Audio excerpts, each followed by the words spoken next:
কতবার দোয়া ইউনুস পাঠ করলে গায়েবী সাহায্য পাবেন? আমরা কিন্তু দোয়া ইউনুসের ফজিলত অনেকেই জানি। দোয়া ইউনুস এমন একটি দোয়া, যেই দোয়া পড়ে হযরত ইউনুস আলাইহিস সালাম কঠিন বিপদ থেকে মুক্তি পেয়েছিলেন। এই দোয়াটি পবিত্র কোরআনুল কারীমের ভিতরে রয়েছে 17 নম্বর পারার 8 নম্বর পৃষ্ঠার 9-10 নম্বর লাইন, সূরা আম্বিয়ার 87 নম্বর আয়াতে। খুবই চমৎকার একটি দোয়া। হযরত ইউনুস আলাইহিস সালাম যখন কঠিন বিপদে পড়েছিলেন, তাকে যখন নদীতে ফেলে দেওয়া হয়েছিল, তিনটি অন্ধকারের ভিতরে পড়েছিলেন। 1 নাম্বার হচ্ছে রাতের অন্ধকার, 2 নাম্বার পানির নিচের অন্ধকার, 3 নাম্বার মাছের পেটের অন্ধকার। একটা মাছ তাকে খেয়ে ফেলেছিল। দেখুন, কঠিন মুসিবতে ইউনুস আলাইহিস সালাম পড়েছেন।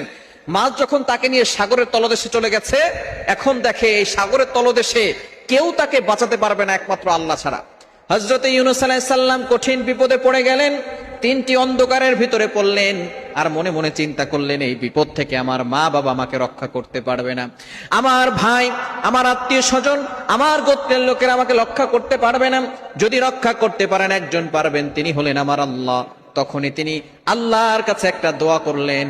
দোয়াটা সূরা আম্বিয়ার ভিতরে আল্লাহ পাক রব্বুল আলামিন 87 নম্বর আয়াতে কোট করে দিয়েছেন, লা ইলাহা ইল্লা আনতা সুবহানাকা ইন্নী কুনতু মিনাজ জালিমিন।